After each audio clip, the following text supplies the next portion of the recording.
Estamos al aire, doctor. Muy buena noche.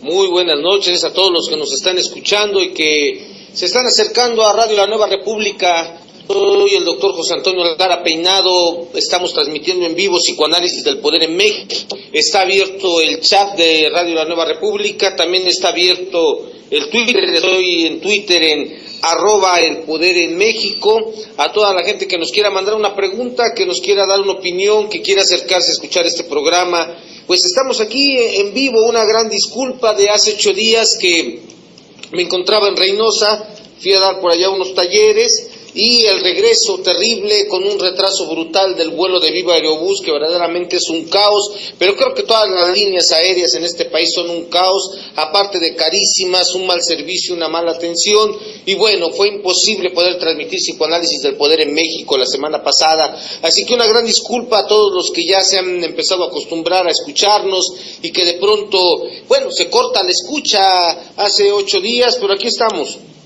Aquí estamos el día de hoy transmitiendo nuevamente, así que acérquense, Psicoanálisis del Poder en México, en Twitter, @el Poder en México, también está el Twitter de La Nueva República, está también el chat, y muchas gracias a todos los que desde hace un rato ya están retuiteando nuestro programa, Una Lluvia de Café, Giovanni, Mojado USA, Cristina Lara, Mulcasir, Cecilia Cisneros,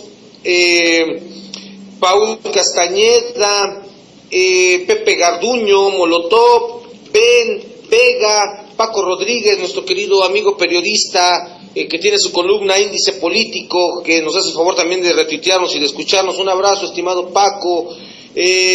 Cotomout, que también nos ha retuiteado, Marán, nuestra querida amiga Ixla, un abrazo Ixla si nos está escuchando, la revista Cosmopolitic de Puebla, Maribel Núñez Cruz, Juan Ignacio Ramírez, Omar Baños González, Resistencia, Sergio No Más Televisa, y bueno, más personas que se han acercado a escucharnos. El día de hoy vamos a estar analizando pues varias cosas, varios Mexicano Indignado, doctor, lo escuchamos en este momento, muchas gracias, ya estamos al aire. Hay cosas que comentar este jueves, se ha dado un golpe, hay una especie de terrorismo emocional contra los mexicanos, entendiendo que el terrorismo emocional es un ataque, es un boicot, es una destrucción que se da al interior de este país, y de pronto ese terrorismo emocional que nosotros identificamos, que se viene ya fraguando desde hace muchos años, y aparece primero con estos grandes dispendios, con estas grandes tonterías, con este gran gasto que hacen los políticos de este país, y que es una cachetada constante, es una cachetada diaria, cotidiana a las emociones de los mexicanos. Eso tiene que ver con un terrorismo emocional, eso tiene que ver con un golpeteo directo a todo lo que tiene que ver con las ganas, con la voluntad, con lo afectivo, incluso con la parte intelectual de los mexicanos. Entonces, desde hace muchos años se viene fraguando en este país un terrorismo emocional que va conllevando a la apatía, que va conllevando a una tristeza, que va conllevando a una especie de pseudoconformidad que evidentemente nos está haciendo mucho daño en este país. Siguen saliendo noticias, esto que vuelve a acontecer en relación a los, moralinos líderes del PAN, que de pronto están bailando con las muchachas, pero lo que se ve ahí en relación a estos sujetuchos del PAN es lo mismo que también vemos en sujetuchos del PRD, es lo mismo que también vemos en asquerosos del PRI, como pudiéramos hablar de Cuauhtémoc Gutiérrez de la Torre, un sujeto que en sí mismo es un síntoma de toda la porquería que hay en ese partido. En realidad estamos ante una gran farsa de partidos políticos, ante una gran estupidez, ante una gran demencia de políticos que han consumado uno de los más grandes robos a la nación, uno de los más más grandes robos a este país, uno de los más grandes robos a los mexicanos. Esto que se aprobó en torno a las leyes energéticas ha venido a dar al traste, ha venido a consumar este terrorismo emocional contra los mexicanos. Y ahora estamos ante una andanada brutal de comerciales, ante una andanada de anuncios que una y otra vez aparecen en los periódicos, aparecen en el radio, aparecen en la televisión. Es verdaderamente demencial la forma en que estos sujetos que han aprobado estas leyes energéticas, la pantomima misma del PRD, que se sentó a pactar con un gobierno enfermo, un gobierno cognicida mental, un gobierno que se ha robado la presidencia, un gobierno que compró la presidencia, y un PRD sentado, aplastado con esa clase de gente, pierde toda cuestión de moral. No tiene calidad moral esta clase de sujetos que se sentaron a pactar, que hicieron un pacto como el demonio, un pacto con el diablo, y que de pronto después vienen con discursos en relación a una defensa a la cual ellos mismos, de manera verdaderamente dijera yo teatral, ellos mismos entraron primero y después ya vienen a decir que no es así, que no están de acuerdo, y hacen discursos, pero sus discursos suenan vacíos, suenan huecos, porque tienen cola que les pisen. ¿Qué vimos en esas discusiones? Vimos a sujetos aplastados durmiendo, a sujetos, hombres y mujeres, acostados en sus curules, echando saliva por la boca de que estaban roncando, sin zapatos, sin hacer caso a las pseudodiscusiones, hablando los de la tribuna como el tío Lolo, los demás haciendo chistes, bancadas que se fueron, sujetos que iban y venían, un circo, un show, una forma idiota de discutir cuestiones del pueblo. Eso fue lo que se vio en la televisión, eso fue lo que se observó. ¿Qué se escuchó ahí? Simplemente sujetos de traje y corbata que han aprobado un robo brutal a este país, y nos vienen a decir que en sus anuncios, tanto anuncio desde el punto de vista psicoanalítico nos diría que tanto nos quieren convencer de algo que ellos saben que es una mentira. A más mentira, más anuncios. A más canallada, más anuncios. A más estupidez, más anuncios. A más robo, más anuncios. Anuncios carentes del más mínimo sentido de la verdad. Estos anuncios que refieren que yo investigué, dice un anuncio, y dicen ahí que todos los que han aprobado reformas como las que ha aprobado México les ha ido mejor. Sin embargo, no citan la fuente, sin embargo, no dicen en dónde investigó.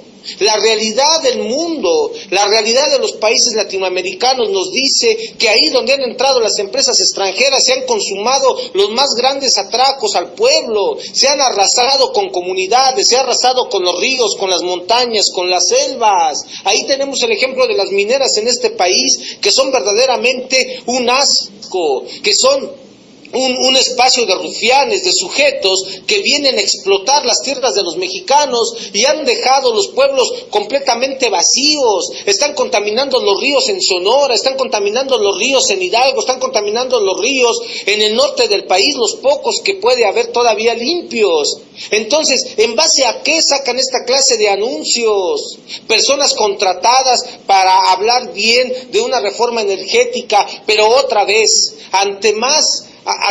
cuanto más insisten en querernos convencer de algo, es porque ellos saben que están mintiendo, es porque ellos saben que están cometiendo un gran robo. Sujetos entonces completamente desquiciados que han aprobado una ley energética que evidentemente, como ya lo analizamos en un programa del psicoanálisis del poder en México, también tiene que ver con un golpe emocional a la población mexicana, también tiene que ver con quitarnos el ánimo, también tiene que ver con meternos en estados de depresión.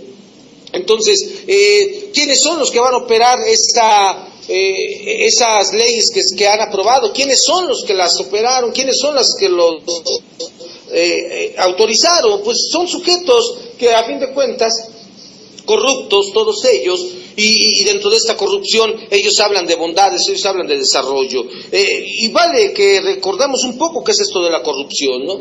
Entendemos la corrupción, y la corrupción evoca a la putrefacción de las carnes. Es muy importante, ¿no? Corromper en un sentido textual viene del latín corrompere, que significa alterar, echar a perder, podrir, oler mal. Algo huele mal, pues, con esta reforma energética. La corrupción es una palabra que convoca a los sentidos, en particular al olfato. Algo que huele mal. Regreso otra vez a esta noción. Algo putrefacto. En este infeliz aroma está la memoria del concepto de la corrupción. Corrupción evoca entonces a la putrefacción de las carnes, a la descomposición del alma humana, la fermentación de un cuerpo que ha sido infectado por la muerte. La corrupción desintegra los tejidos hasta que el organismo resulta irreconocible, privado de toda huella de moralidad. La palabra, al aludir a la carroña, evoca no solo lo putrefacto, la pestilencia, sino la peste. También evoca el contagio, la diseminación, la corrupción. Se expande y seduce todo aquello que se le aproxima. Entonces, esto es un poco desde una mirada psicoanalítica la corrupción. Políticos putrefactos, políticos descompuestos del alma, políticos con una fermentación verdaderamente terrible, políticos infectados por la muerte, políticos que son carroña, políticos que únicamente son representación de la peste. Esto es lo que tenemos en este país, políticos que son una representación de la peste, apestan, huelen mal, algo apesta en el Senado de la República, algo apesta en la Cámara de Diputados. ¿Y qué es lo que apesta? Esta clase de carroña humana, esta clase de carroña que huele mal y esta clase de carroña que viene a darse baños de pureza, esta clase de carroña, esta clase de peste que viene a decir que nos va a ir mejor con la reforma energética, ya está repartiendo un maravilloso botín. El dinero les está llegando a manos llenas. Ahí están los cheques millonarios que están recibiendo. Ahí está la pantomima de Peña, haciendo otro spot televisivo en relación a la pseudo reforma energética. Ahí está el saqueo de este país. Y bueno, esto nos lleva evidentemente a una profunda tristeza de los mexicanos. Es importante reflexionarlo desde ahí, es importante reflexionar desde las emociones, porque considero yo que si bien es cierto lo económico va a ser un gran golpe para nosotros, también nos han dado un golpe a esta parte interna de los mexicanos. Con esto nos están diciendo que somos incapaces, con esto nos están diciendo que no podemos salir adelante. La idea que ellos tienen de mover a México evidentemente no está ligada al desarrollo de los mexicanos. La idea que ellos tienen está más bien ligada al desarrollo solamente de unos cuantos. Ahí están los compadres ahora del pseudopresidente, de este gran títere que ha consumado las reformas que Salinas había impulsado con toda su fuerza. Ahí tenemos al borracho de Calderón, otro sujeto verdaderamente desquiciado, haciendo una crítica de sus compañeros de partido, como si él no fuera un pobre maldito borracho de cantina, sujetucho verdaderamente desquiciante. Hemos de recordar que Calderón se ponía el traje de los sujetos del ejército que le quedaba grande, ese sujeto todo le queda grande, un sujeto que renegó de su padre, un sujeto que inició una guerra de sangre, un sujeto que se manchó las manos de sangre, que defendió a Horcasitas ante lo que pasó en la guardería de ABC, que defendió a su señora esposa y a sus familiares, que ocultó, vivió la impunidad, un sujeto manchado de sangre, lleno de alcohol, desquiciado, borracho, demente, y ahí está ahora también dando baños de moralina, junto con el otro desquiciante de Fox, junto con todos los políticos en turno, que pareciera ser que no se cansan de mentir, que pareciera ser que no se cansan de seguir apareciendo en la televisión, aún haciendo estupideces, aún diciendo tonterías. Ahí están, con un cinismo terrible, los mitómanos presentándose en los programas de radio y de televisión para argumentar que nos va a ir mejor, eso es solo una fantasía que solamente viven estos sujetos desquiciados, estos sujetos psicóticos, estos sujetos que, como también lo hemos analizado en algunos de nuestros programas, parten de un principio de fantasía, no parten de un principio de realidad. Entonces, en un principio se intentaba o se pensaba que a la sociedad le interesa, en teoría, ¿no?, a la sociedad le interesa que sus integrantes actúen conforme el bien común. Eso era un fin que se perseguía. Y para ello se crearon las instituciones. que supuestamente harían posible que se trabajara para un bien común. Sin embargo, cuando estas instituciones entran en conflicto, todo eso que parecía tan sólido e incorruptible se empieza a desvanecer. Y eso es algo que estamos viviendo en este país. Las instituciones entrando en un conflicto en donde de pronto ya aquella idea de bien social se ha desvanecido y lo que ha aparecido es una depredación social. Y en su lugar, ¿y qué ha aparecido? Es decir, si ya no hay una idea de bienestar social, ¿qué es lo que ha aparecido entonces desde las instituciones? Bueno, pues ha aparecido la idea de la crueldad. Desde el campo de vista psicoanalítico, creo que lo que se está construyendo ahorita en este país es una brutal crueldad contra todo lo que tiene que ser pueblo, una brutal crueldad contra todo lo que tiene que ser patria. La intolerancia y el rechazo a lo que es diferente son el resultado, junto con la crueldad, de que las instituciones estén verdaderamente dementes y corrompidas. Las leyes que regían la convivencia humana se ven desplazadas por aquello que podríamos llamar la voluntad de poder.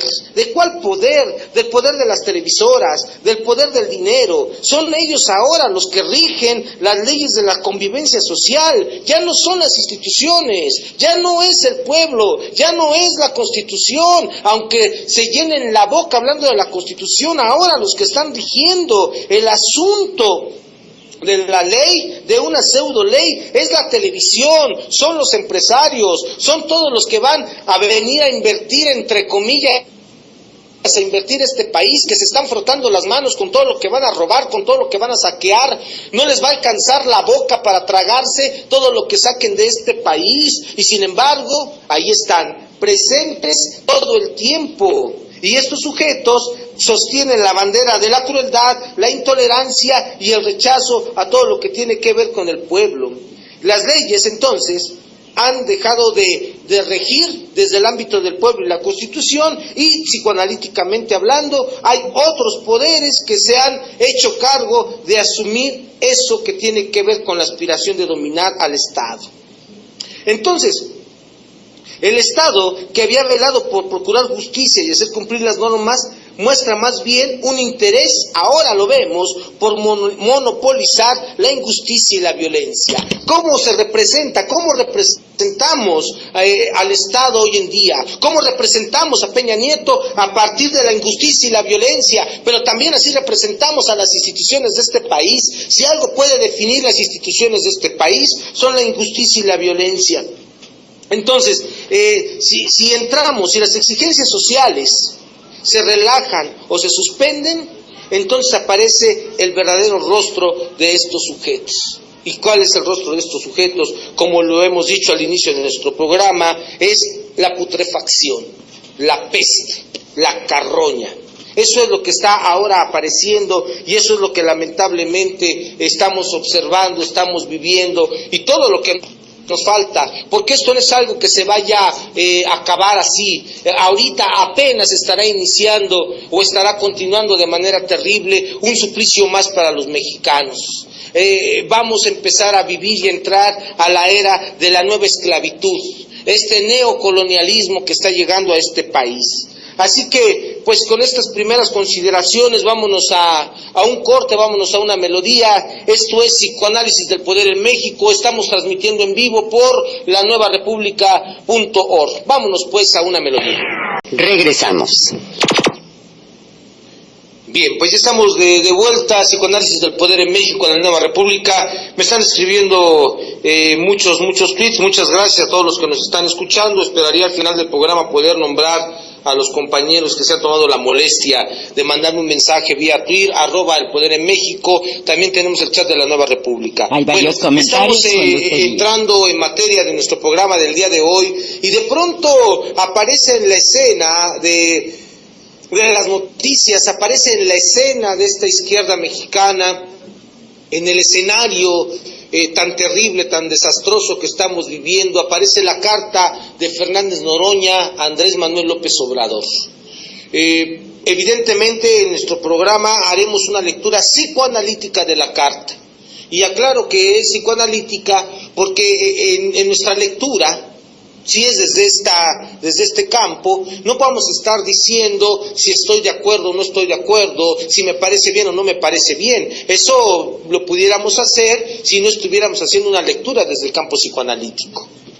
Eso seguramente lo van a hacer y se van a aprovechar de eso muchos pseudocomunicadores que van a utilizar la carta de Noroña para, construirla como una bandera contra AMLO, o incluso seguidores utilizarán la carta de Noroña como una especie de autoagresión, o incluso se ocupar esa carta para difamar, para entorpecer, para ensuciar. Entonces, nosotros consideramos que no debiéramos de hacer eso. Una primera recomendación cuando leemos la carta de Fernández Noroña a Andrés Manuel López Obrador es, de entrada, no llegar inmediatamente a establecer un juicio.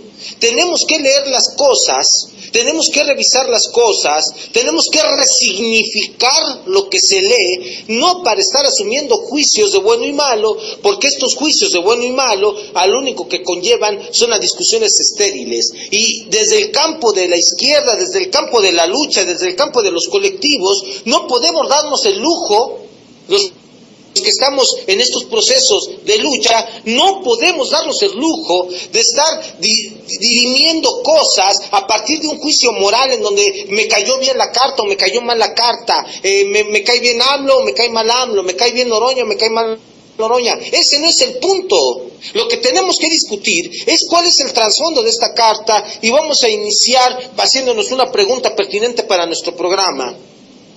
¿Qué es una carta para el psicoanálisis? Creo que esta es una pregunta pertinente que tenemos que poner en la mesa de discusión. Una carta para el campo psicoanalítico es, ante todo, un significante. Es decir, una carta para el psicoanálisis es un texto cargado de emociones, cargado de afectos. Si bien es cierto, cognitivamente hablando, es decir, racionalmente hablando, la carta de Noroña a Andrés Manuel López Obrador tiene una coherencia bastante racional, lo que interesa al campo psicoanalítico justo es lo que está atrás de la conciencia, justo es lo que está atrás de la razón, y primero, lo que hay entonces ahí es un escrito cargado de emociones, cargado de afectos, cargado de situaciones que tienen que ver con la parte interna, con la parte inconsciente de los involucrados en esta misiva, que evidentemente es Andrés Manuel López Obrador y Fernández Noroña. Por supuesto que también el pueblo mexicano. Esta carta entonces tiene un triángulo interesante entre Noroña, Andrés Manuel López Obrador y el pueblo mexicano, y ese triángulo sostenido por una sobrecarga de afectos, de tal manera que Andrés Manuel López Obrador está sobrecargado de cuestiones afectivas, que Noroña está sobrecargado de cuestiones afectivas, y qué decir del pueblo mexicano, que con todo lo que está pasando también estamos sobrecargados de cuestiones de orden afectivo. Así que con esta primera alusión quisiera iniciar el análisis de la carta de Noroña. Entonces, ¿qué es la carta de Noroña? En una primera instancia, es un escrito cargado de significaciones. Bueno, seguimos en el análisis psicoanalítico de la carta. ¿Qué denotamos nosotros cuando leímos la carta? Déjenme tomar un traguito de café. Bien, la carta de Noroña simbólicamente es la carta de un hijo a un padre. Lo primero que denotamos nosotros en esta carta es que pareciera ser que ese hijo algo le está escribiendo a un padre que ha estado ausente de pronto en la lucha de Noroña, a un padre que pareciera se hizo un poco al lado de lo que ha hecho Noroña, de la lucha que ha tenido Noroña, un hijo Noroña que pareciera cuestionar la ley del padre, la ley de AMLO, un hijo Noroña que tiene un discurso mucho más radical, que tiene acciones mucho más radicales que las que pudiera tener Andrés Manuel López Obrador. Un hijo, a fin de cuentas, que se hace un poco al lado, o que lo hacen a un lado del padre, porque a Noroña políticamente lo han hecho a un lado de Andrés Manuel López Obrador. Andrés Manuel López Obrador, el padre, ha hecho a un lado a su hijo Noroña. Y Noroña le escribe una carta, Noroña le exige algo, Noroña le pide algo a ese padre mítico. A ese padre mítico que ha representado un liderazgo y una lucha en este país. Algo le pide Noroña, ahorita vamos a entrar a eso, pero esa es la siguiente noción que vale la pena analizar en esta carta. Pareciera ser la carta de un hijo a un padre, ¿no? La carta de un hijo que también se ha sentido seguramente en sus procesos de lucha, en sus procesos de resistencia, también se ha sentido solo. Un hijo que a veces se ha quedado solo, porque tenemos que tener en cuenta que a Noroña los medios masivos de comunicación, los pseudocomunicadores e incluso muchos compañeros políticos de Noroña lo han dejado solo. Porque en aras de las formas, en aras de cumplir con una careta, con una hipocresía, con una deshonestidad, muchos políticos se han desmarcado de lo que ha hecho Noroña. Muchas cosas se le podrán criticar a Noroña, no sé desde dónde se le puedan criticar, pero bueno, sabemos que hay toda una campaña negra, pero creo que algo que no se le podría criticar a Noroña es que a fin de cuentas ha sostenido un discurso. Y ha sostenido un discurso que muchas veces no ha sido agradable a los ojos de los líderes de la izquierda. Incluso tal vez no ha sido agradable a los ojos de AMLO. Y entonces Noroña, después de ausentarse un poco de esta afiliación con ese padre mítico que es Andrés Manuel López Obrador, después de alejarse un poco de ello, ahora regresa a exigir algo, ahora regresa a pedirle algo a ese padre. Y esto es importante. Porque es fundamental que el padre voltee a ver a ese hijo. En una familia es necesario que el padre voltee a ver a todos los hijos. Si el padre alguna vez dejó de ver a alguno, necesita voltear, necesita regresar a ver a aquel que dejó, a aquel que no vio. Se tiene que restituir ahí un canal que posibilite entonces construir comunicación. Porque si Noroña, y este es otro análisis psicoanalítico, si Noroña necesita hacer una carta, la hace por la gran falta de la escucha, la hace porque no se le ha escuchado, porque nadie ha tomado en cuenta, porque nadie ha retomado lo que nos ha estado viniendo a decir Noroña desde hace un buen rato. Entonces tiene que hacer una carta y la tiene que hacer pública.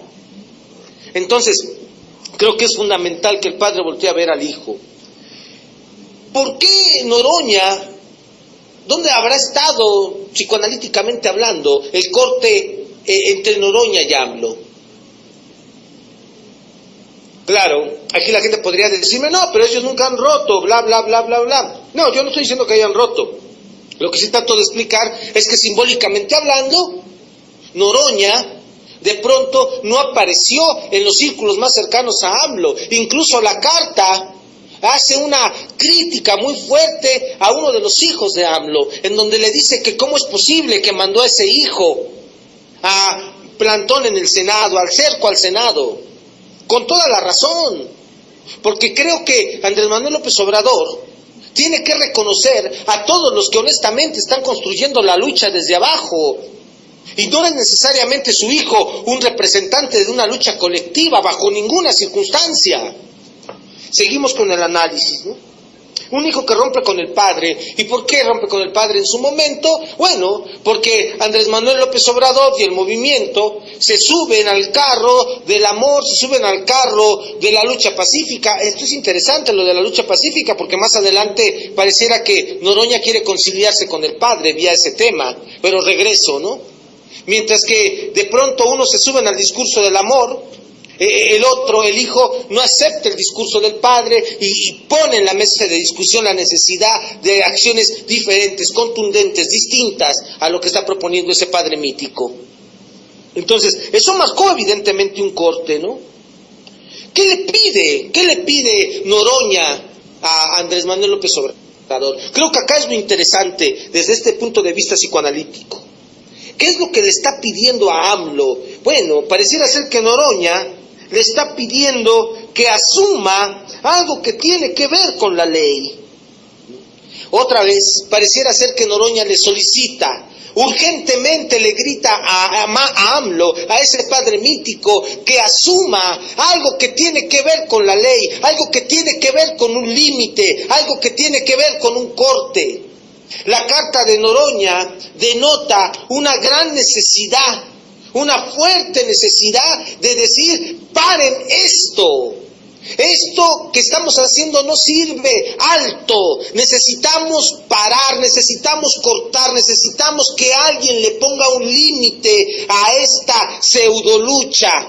Necesitamos que alguien se dé cuenta que esta fantasía de lucha no nos está llevando a ningún lado. Necesitamos que alguien se dé cuenta que en esta fantasía de decir vamos a luchar con amor no vamos a llegar a ningún lado. Necesitamos que alguien de una vez por todas ya ponga un límite, ponga un corte y se acerque a la realidad, a una lucha que no necesariamente va a pasar únicamente, dice Noroña, por unas pinchurrientas firmas.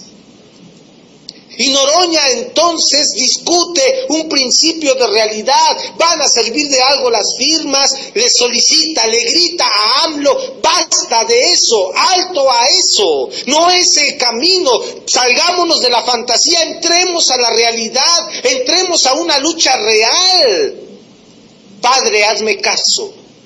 Padre, escúchame, valga la expresión metafórica. Voltea a verme, Padre, valga la expresión metafórica. Aquí está mi palabra también es. Eso es lo que se está escondiendo detrás de la carta de Noroña.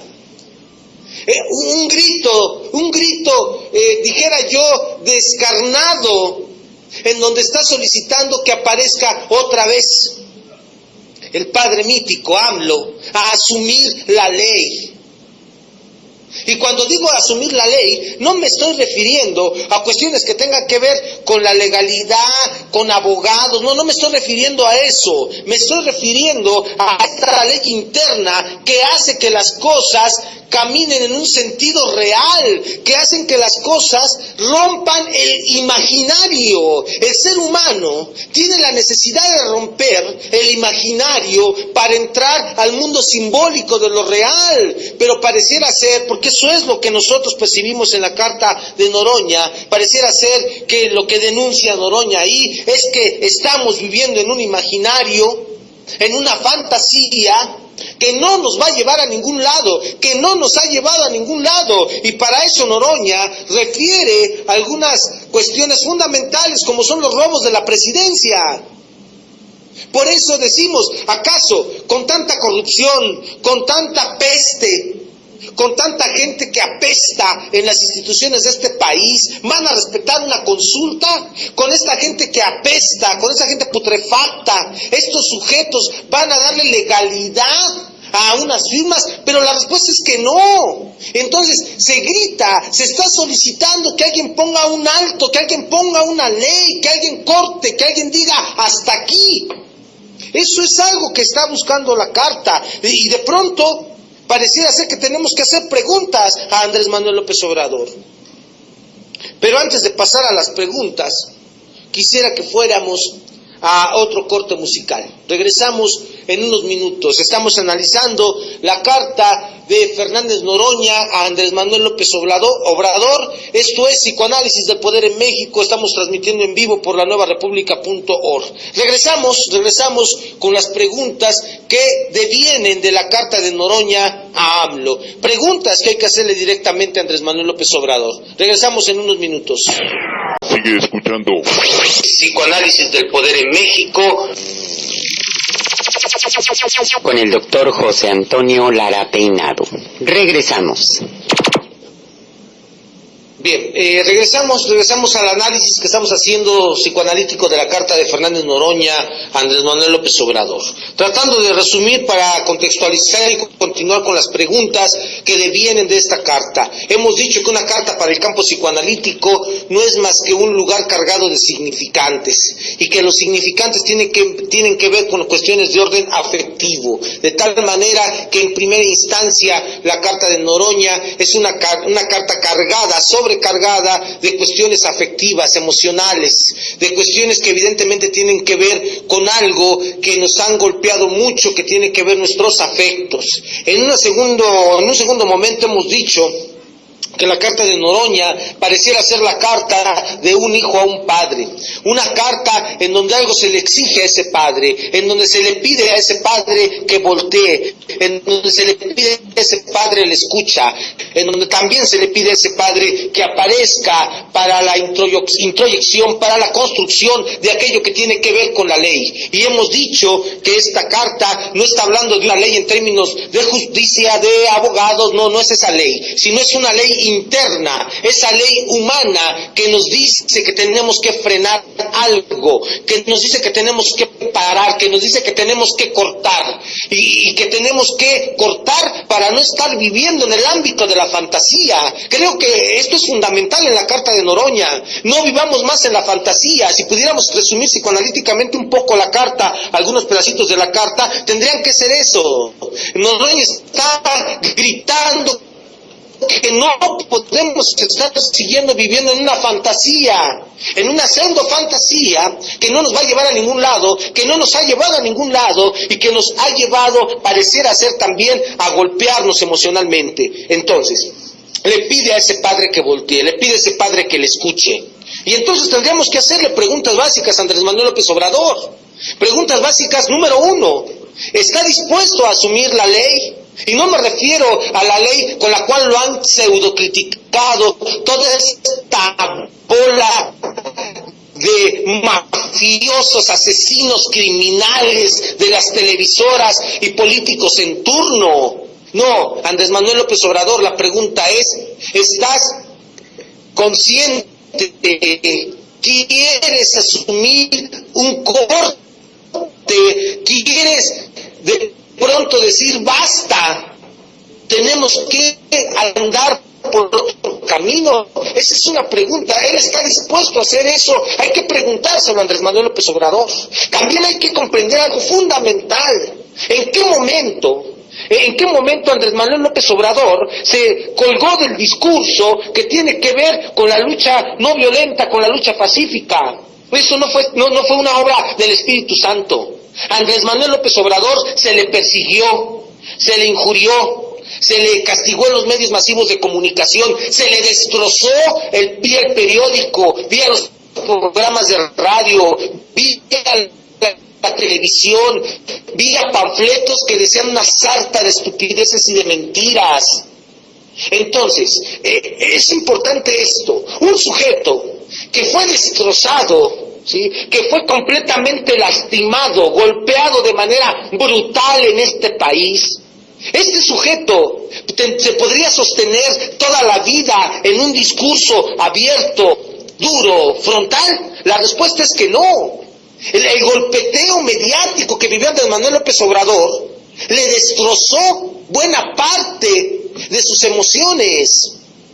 Tal vez Andrés Manuel López Obrador pudiera decir que esto que estoy diciendo no es cierto. Sin embargo, pudiera yo afirmar que analizando sus discursos dimos cuenta cómo poco a poco se fue minando esa terquedad del luchador social, cómo poco a poco se fue minando esa idea revolucionaria, cómo a poco se fue minando esa idea de la transformación. Entonces, ¿por qué Andrés Manuel López Obrador caminó a un discurso distinto del que venía enunciando desde antes? Bueno, porque también fue destrozado mediáticamente, también fue vapuleado mediáticamente, fue descuartizado mediáticamente, ¿sí? Se preparó toda una cama de tortura para destrozarlo. Luego entonces Andrés Manuel López Obrador tuvo que volcarse a otro discurso en donde de pronto no estuviera tan expuesto. Pero lo que está alegando Noroña es, bueno, tenemos que romper eso, pero te estamos explicando que Andrés Manuel López Obrador, desde este brutal golpeteo que vivió, le cuesta trabajo, le está costando trabajo, le va a costar mucho trabajo poner un corte, poner un límite y cambiar y moverse al otro lado. Entonces, una pregunta importante para Andrés Manuel López Obrador es esa. ¿Se va a asumir el límite? ¿Se va a asumir el corte de que lo que se está haciendo nos está partiendo de un principio de fantasía y que tenemos que caminar a una lucha que vaya más desde un punto de vista de lo real? Eso es algo que tendría que responder Andrés Manuel López Obrador. Otra, ¿cuál es la estructura de Andrés Manuel López Obrador? Porque de pronto nos critican porque nos dicen, usted da lecturas psicoanalíticas de los panistas, de los priistas, pero no toca ni con el pétalo de un comentario la estructura mental de Andrés Manuel López Obrador. Bueno, los que dicen esas cosas mienten, falsos. Porque en mi libro del psicoanálisis del poder en México hago un análisis muy profundo de la personalidad de Andrés Manuel López Obrador. Y está escrito, desde que se editó, desde que salió a la luz nuestro libro del psicoanálisis del poder en México, Andrés Manuel López Obrador tiene una estructura con rasgos neuróticos. Y esto es algo que se tiene que discutir. ¿Qué es la neurosis? ¿Sí? La neurosis tiene que ver muchas veces con el asunto de no poder acceder al placer, de no poder llegar a reconocer el triunfo, de no tomar la decisión que se tiene que tomar cuando se tiene que tomar. Entonces, la carta de Noroña viene a denunciar esto y viene a decirnos, viene a preguntarle a Andrés Manuel López Obrador si se puede romper ese rasgo neurótico, si está dispuesto a romper ese rasgo neurótico que lo tiene sostenido ahora en un movimiento, pero que él sabe, porque lo sabe, no va a alcanzar para resolver los problemas de este país. Entonces, son dos preguntas básicas que se tienen que plantear a Andrés Manuel López Obrador desde esta carta de Fernández Noroña. Pero hay algo muy curioso en esta carta de Noroña. El hijo, si seguimos con nuestro análisis psicoanalítico, el hijo que quisiera reconciliarse con el padre, con este padre mítico, Noroña quisiera reconciliarse con Andrés Manuel, claro que sí. Es muy curioso que Noroña, que quiere partir a una situación más real, simbólica, es curioso que Noroña, que quiere romper el imaginario, que quiere romper la fantasía para entrar a una lucha más real, que verdaderamente pueda hacer frente a estas brutales reformas, a este brutal despojo que está viviendo este país. Noroña dice al texto lo siguiente: bueno, estoy convencido, dice Noroña, que debemos impulsar una rebelión no violenta que obligue a renunciar a Peña Nieto e inicie el proceso de recuperación de la libertad de nuestro pueblo, de nuestra Constitución y de un profundo proceso de transformación para restaurar la República e impulsar justicia social e igualdad para nuestro pueblo. Lo voy a volver a leer. ¿Qué dice Noroña? Por ello estoy convencido que debemos impulsar una rebelión que no violente, por ello estoy convencido que debemos impulsar una rebelión no violenta que obligue a renunciar a Peña Nieto e inicie el proceso de recuperación de la libertad de nuestro pueblo, de nuestra Constitución y de un profundo proceso de transformación para restaurar la República e impulsar justicia social e igualdad para nuestro pueblo. Miren qué cosa tan importante. Si estamos analizando la carta desde un punto de vista psicoanalítico y damos cuenta que la carta pareciera ser la de un hijo a un padre que no lo escucha, un padre que lo ha hecho de lado, un padre reconocido completamente, entonces llama mucho la atención como Noroña, que está pidiendo romper el imaginario para entrar al mundo real, Noroña que está pidiendo dejarnos de fantasías para emprender una lucha consciente y real, pues ahora resulta que Noroña se quiere o se concilia con ese padre mítico y él mismo regresa a las ideas de la fantasía. ¿Usted cree, estimado Noroña, porque también hay que hacerle preguntas a Noroña, ¿usted cree, estimado Noroña, que la lucha pacífica va a lograr la transformación de este país? Así como usted le pregunta a AMLO si considera que la consulta va a revertir la reforma energética, tendríamos que preguntarle a Noroña si seguir pensando en una lucha no violenta, pacífica, llena de amor, va a lograr que este país se transforme. ¿Acaso eso no es partir también de una idea de fantasía? ¿Acaso eso no es partir también de un imaginario que sabemos perfectamente bien que en este país no va a ser posible, dado que estamos profundamente golpeados, controlados, maniatados, enajenados? Desde la educación, desde el preescolar hasta las televisoras.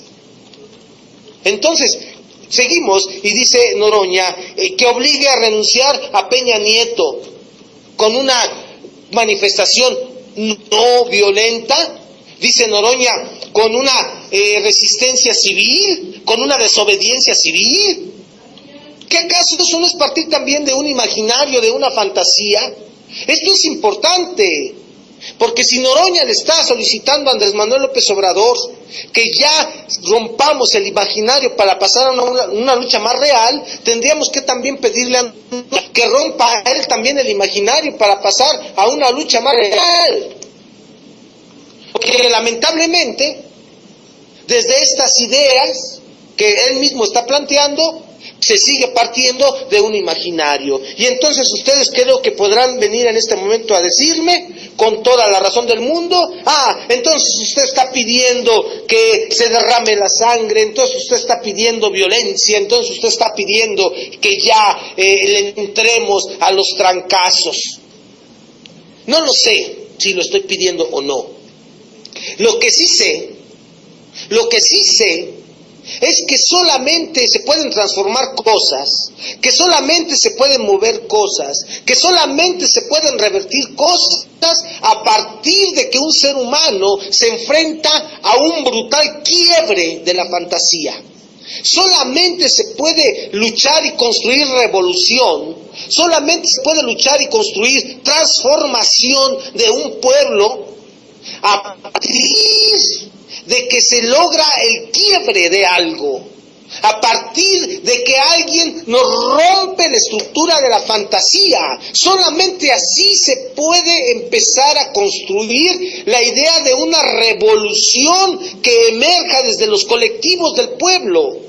No se puede construir revolución únicamente con el discurso del amor, no se puede construir revolución únicamente con la palabrería. Se tiene que llegar a un brutal quiebre en donde el ser humano, en donde el pueblo mexicano por fin encuentre la falta, el hueco en términos psicoanalíticos, es la falta.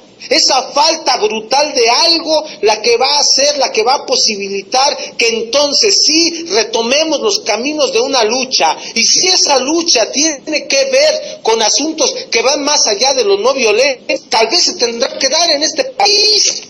¿Por qué le seguimos teniendo miedo a ese discurso? ¿Por qué si Noroña le exige a AMLO una mirada distinta, por qué él también de pronto se queda en ideas también imaginarias? Lo no violento, lo pacífico. ¿Cuántos años llevamos en este país con ese discurso de la lucha no violenta, de la lucha pacífica, del amor? Por favor. El amor y matan a un niño con una bala de goma, el amor y encarcelan a la gente, y el amor y hay fosas clandestinas, el amor en el 68 y miles de desaparecidos, el amor y todos los desaparecidos de los 70s, lo no violento y toda la gente mutilada, asesinada, secuestrada, aventada en costales en la costa de Guerrero desde los helicópteros del ejército, en teoría mexicano. Entonces, tratando de cerrar esta idea y este análisis de la carta de Fernández Noroña, quisiera resumir en 4 puntos esto. La carta está cargada de afecto, de emociones, y eso no es malo.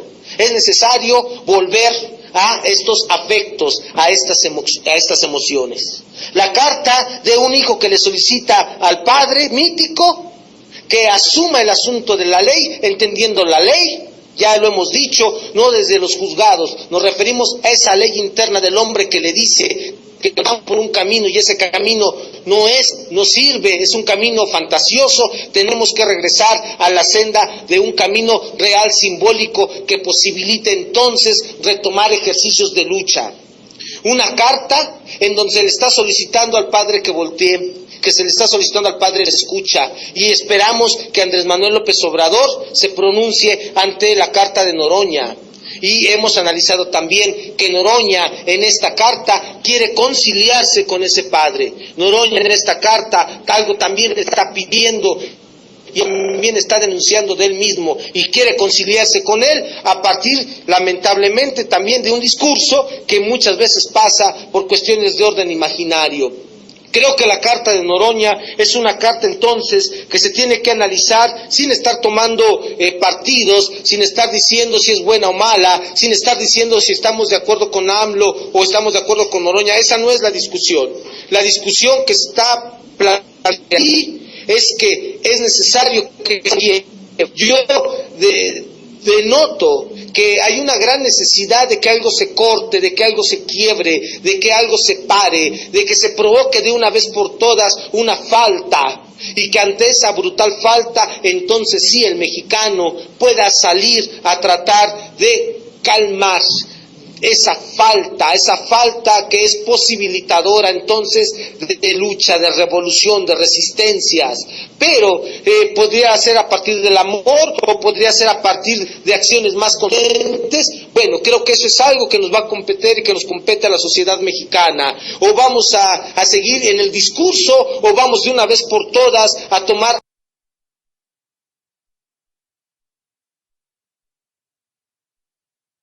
acciones que empiecen a revertir ya en lo real,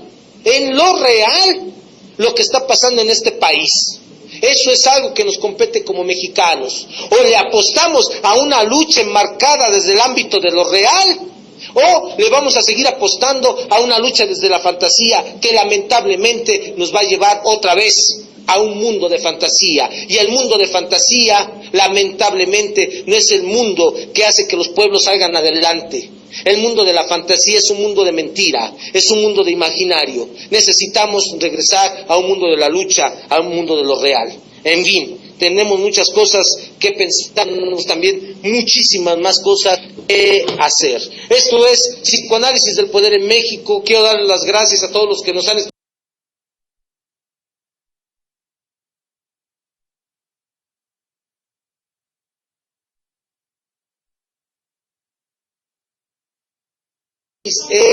a Luna Tuitera 8, a Mojado USA, a Mexicanos Fregones, a Carlos Jarquín, a Mayuki, a María Hernández, a Jesús Sánchez Cruz, a Molotov, Mojado USA ya dije, Israel Bagundo, Julio Hernández López, a Diana Grimaldi, en fin, Salomón el Sabio, José Cruz, Una Lluvia de Café, Arsenio Lupín, Horacio, toda la gente se ha tomado la molestia de escribirnos. Esto es Psicoanálisis del Poder en México y nos vamos a ver aquí la próxima semana. Recuerden que el día de mañana a las 8 se repite, 11 de la mañana, después del programa de nuestro querido amigo Jorge Saldaña, al cual le mandamos un fuerte abrazo. Se repite nuestro programa Psicoanálisis del Poder en México, y el domingo, 5 de la tarde, tenemos nuevamente repetición del programa Psicoanálisis del Poder en México. Un servidor, José Antonio Lara Peinado. Doctor Lara, le tengo algunas preguntas en el chat. Sí, bueno, primero Mojado USA dice: Doctor Lara nos debe 30 minutos de la semana pasada, saludos. Bueno, vamos. Ahí se los vamos a ir pagando poco a poco. Sí. Omar en el chat dice: Doctor Lara Peinado, desde antes de las 9 estamos todos pendientes a que sean las 21 horas del DF para que empiece su programa de radio y telecomunicación más chingón de toda nuestra Latinoamérica, y por consiguiente el programa más destacado de Radio La Nueva República. Es Omar. No, hombre, pues gracias por sus palabras. Evidentemente, desde nuestro trabajo psicoanalítico dudaremos de lo que nos dice.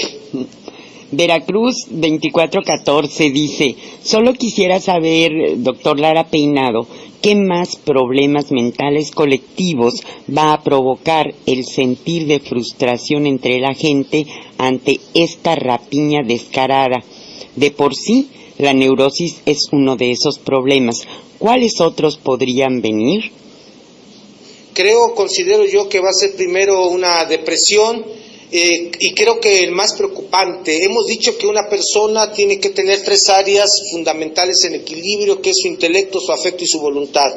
Considero que ya nos están jodiendo el intelecto, considero que nos están jodiendo nuestros afectos y creo que ahora van por lo último, por la voluntad. Es decir, nos quieren completamente sentados y apáticos. Pero por eso hemos dicho, o sea, hay personas que ahora mismo, el día de hoy, fueron a un Walmart y echaron a perder 50 productos de la Nestlé sin que se den cuenta.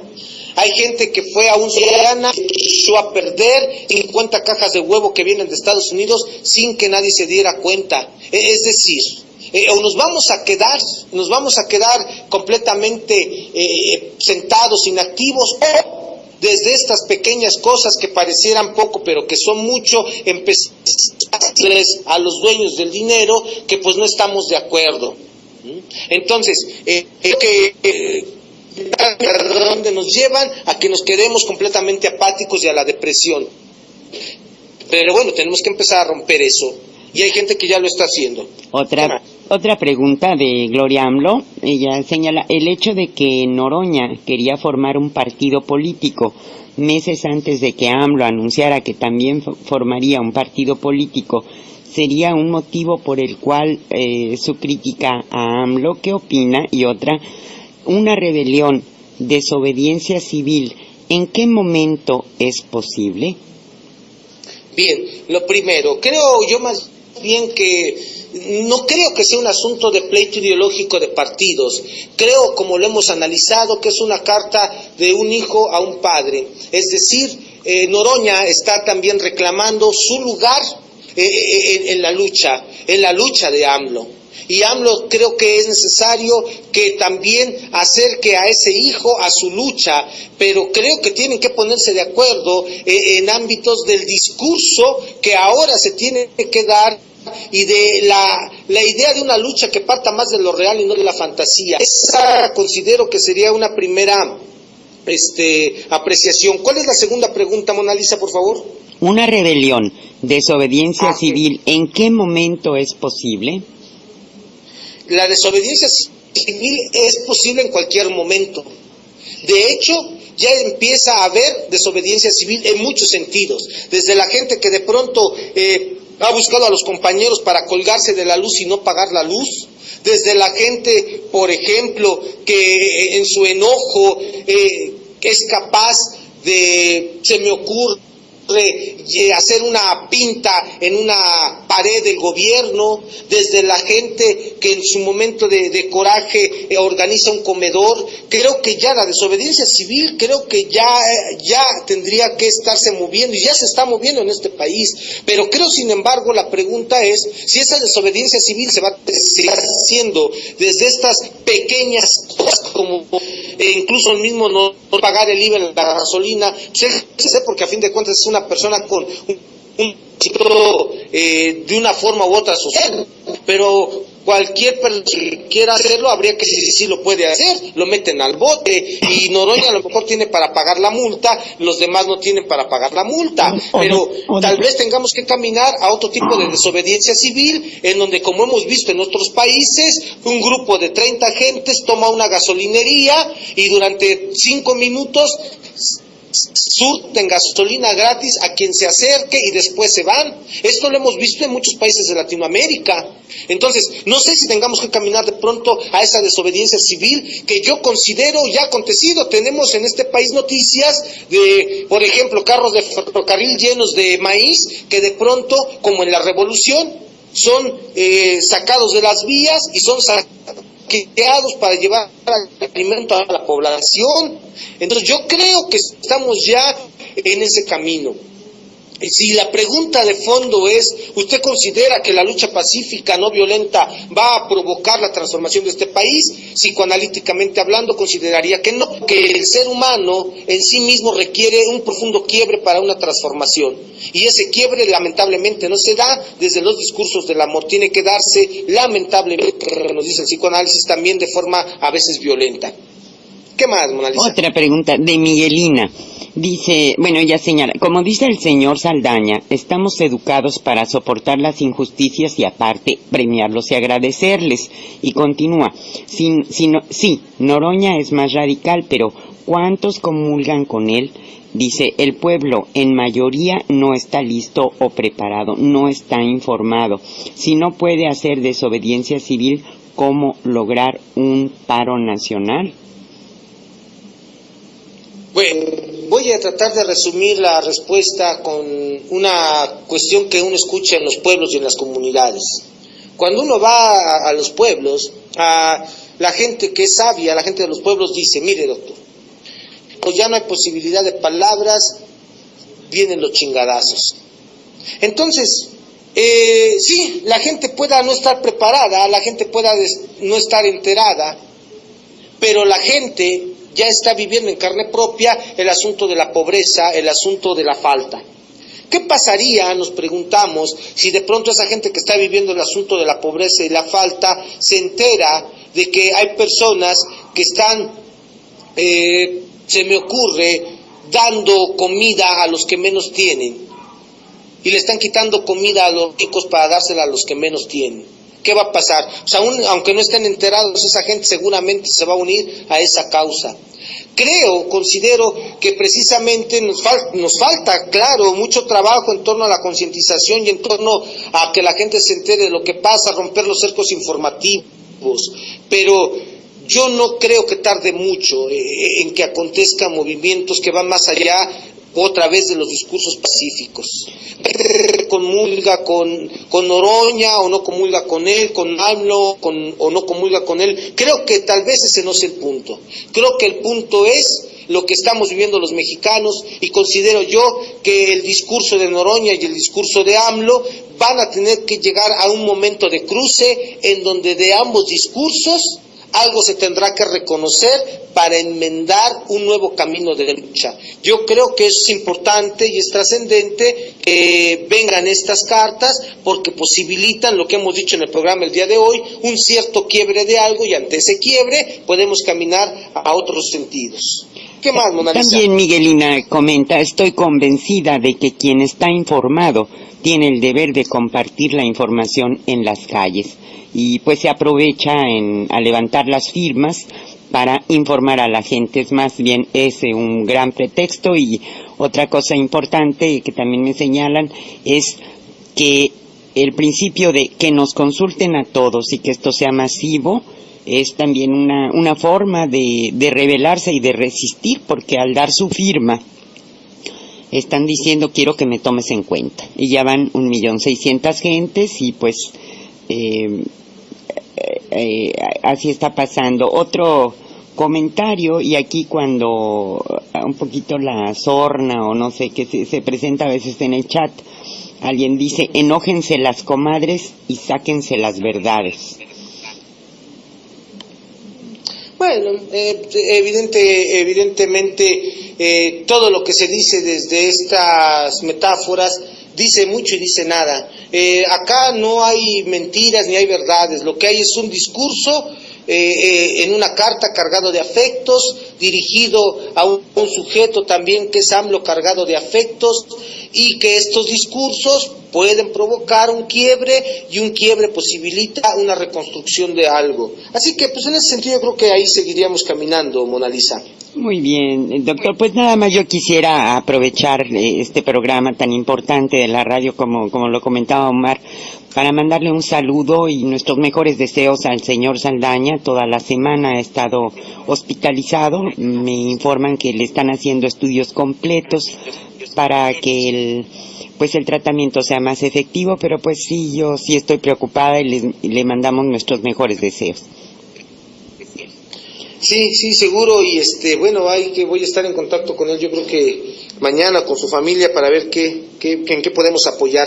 Ojalá se nos recupere Saldaña, ya son tantas pérdidas, tantos dolores, bueno, yo no sé, a veces uno entra en estos procesos también de cierta tristeza. Un abrazo a Jorge Saldaña, Mona Lisa y a todos los que nos han escuchado el día de hoy. Psicoanálisis del Poder en México. Nos saludamos la próxima semana. Muchas gracias. Hasta luego, y nos despedimos con Sábado Distrito Federal, con Chava Flores.